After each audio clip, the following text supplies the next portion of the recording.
What if your last name isn't just a name, but an echo of a forgotten language spoken in the shadow of Vesuvius? For millions with roots in the Italian region of Campania, their surname is like a hidden map, a living record of ancient tribes, foreign conquerors, and huge social shifts. It's a story of Greek sailors, Roman centurions, Norman knights, and Spanish nobles, who all left their mark on the very identity you carry today. A name like Romano, Coppola, or Esposito is more than a label. It's a key. Today, we're going to explore that story and learn how to read the secret history hidden in your Campanian last name.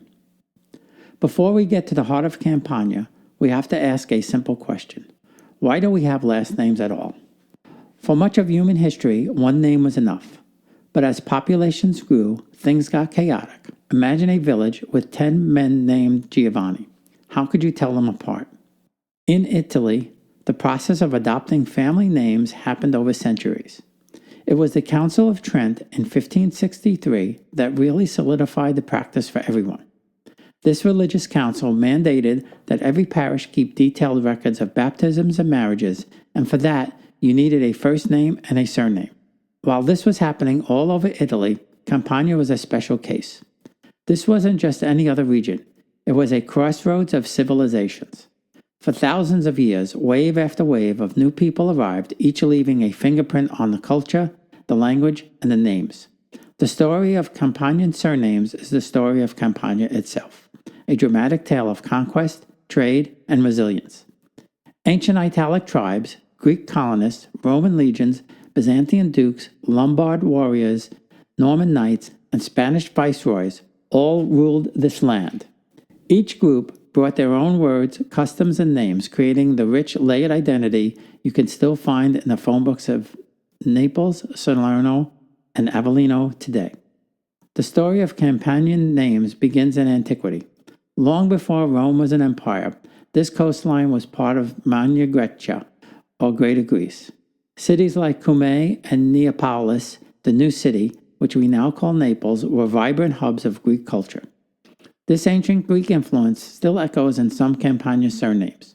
The name Greco, which simply means Greek, is a direct link back to those early settlers or to later communities with Byzantine heritage. But the most powerful ancient force to shape Campania was, of course, Rome. As the Roman Republic expanded, it absorbed the Greek cities and surrounding Italic tribes like the Oscans and Samnites. Latin became the language of law, government, and daily life, and its legacy is stamped all over Campanian surnames. The most obvious examples are toponymic names, surnames that come from a place. The name Romano, one of the most common in Italy, means from Rome, and points to an ancestor who came from the capital city. Likewise, a name like Capuana signifies an origin from the ancient and powerful city of Capua, a major Roman center. Other names also carry this Roman DNA, even if less directly. Many popular given names today, like Marco, Giulio, or Flavia, are direct descendants of ancient Roman names.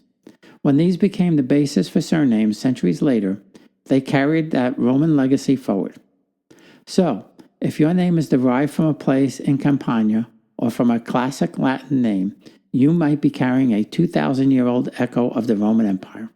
The fall of Rome led to centuries of chaos, but the next great transformation for Campanian surnames arrived on horseback in the 11th century.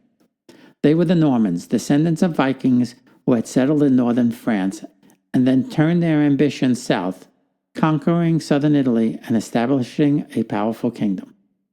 The Normans didn't just bring military might, they brought a new social structure.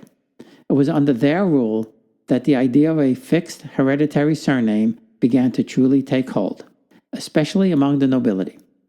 They didn't invent patronymics, names based on the father's name, but their arrival made them much more common and formalized. This is where we see the explosion of names beginning with De or Di, meaning son of. A name like De Luca literally means son of Luca. D'Angelo means son of Angelo. This practice, which started with Norman nobles to signify their lineage, eventually trickled down to all social classes. You could still see this Norman influence in names like Guarino or Berardo, which come from Germanic or Norman personal names that the conquerors brought with them. The Caracciolo family, one of the most prominent noble families in Naples history, rose to great power during this period, establishing a lineage that would dominate the region for centuries. So, if your name starts with day, you're using a format popularized by the knights who forged a kingdom in southern Italy 1,000 years ago. Of all the names in Campania, one stands out for both its frequency and its heartbreaking meaning: Esposito. Today, Esposito is the most common surname in Naples and consistently ranks as one of the top 5 in all of Italy. But its origin has nothing to do with a place, a job, or a noble ancestor. It comes from the Latin word expositus, meaning exposed or placed outside. For centuries, poverty and social stigma led desperate mothers to abandon their newborn children, often leaving them at churches or orphanages. In Naples, many of these foundling homes had a ruota degli espositi, or wheel of the exposed. This was a rotating cradle built into the wall that allowed a mother to place her baby inside, turn the wheel, and ring a bell to alert the caretakers, all while staying anonymous. These children, with no known family, needed a surname for the official records. They were designated Esposito, the exposed one. The first recorded use of this surname at the famous Annunziata Hospice in Naples was for a 2-year-old boy named Fabrizio in 1623. For hundreds of years, this name was a marker of a child left to public charity. It was a name of sorrow, but also of survival. In the 19th century, laws were passed to stop the practice of giving surnames that revealed a child's origin as a foundling. But by then, Esposito was deeply rooted in the Campanian identity. It's a poignant reminder of a difficult past and a name that tells a story of thousands of children who survived against the odds. Many Campanian surnames work like a historical resume, telling you the trade or profession of a distant ancestor. In a world where your job defined your life, it was a simple and logical way to distinguish people from one another. Some of these names are common all over Italy. A name like Fornato comes from forneo, the Italian word for baker. But many others are specific to Campania's culture and economy. Scognamino, found almost exclusively around Naples, is a fascinating example. It comes from the dialect words scugna and miglio, literally meaning the millet thresher. More broadly, it points to an ancestor who threshed grain, painting a vivid picture of the region's agricultural past. Another name tied to the region is caporale. While it means corporal in modern Italian, in medieval times it referred to the head of a group of farm laborers, a position of some importance in a rural community. The name Campania, meaning bell, could refer to an ancestor who was a bell maker or bell ringer. And then there's Coppola. It's famous today because of a certain film director. But the name itself refers to the traditional flat cap worn by men in southern Italy. An ancestor with this surname was likely the maker or seller of these caps. Each of these names is a small monument to the daily work of past generations, from the farmer in the field to the craftsman in his workshop. The final category of names may be the most personal of all: surnames that came from nicknames. These names often grew out of a physical trait, personality quirk, or unique dialect word, offering a candid snapshot of an ancestor. Many of these are pretty straightforward: Longo or Longo for a tall person. Russo, a name incredibly common in the South, was often given to someone with red hair from the dialect word for red. Capuzzo comes from the word capo, meaning head, and might have referred to someone who was a boss, was stubborn, or just had a large head.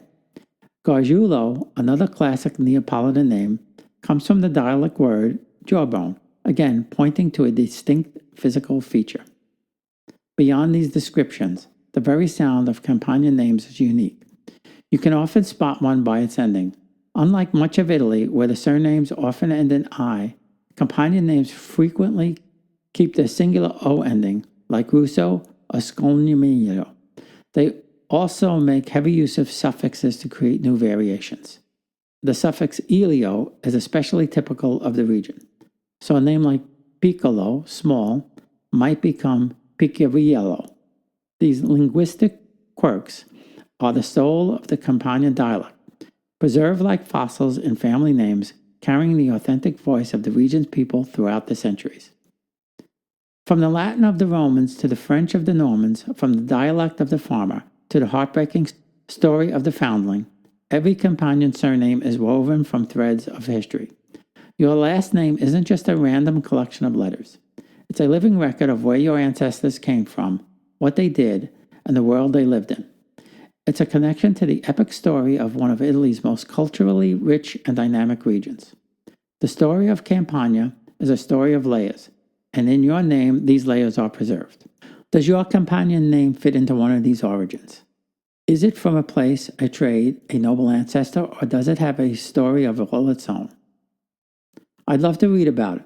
Share the story behind your surname in the comments below. And if you've enjoyed this journey into the secret history of Italian names, please give this a like and subscribe for more stories of heritage and genealogy. Thanks for watching.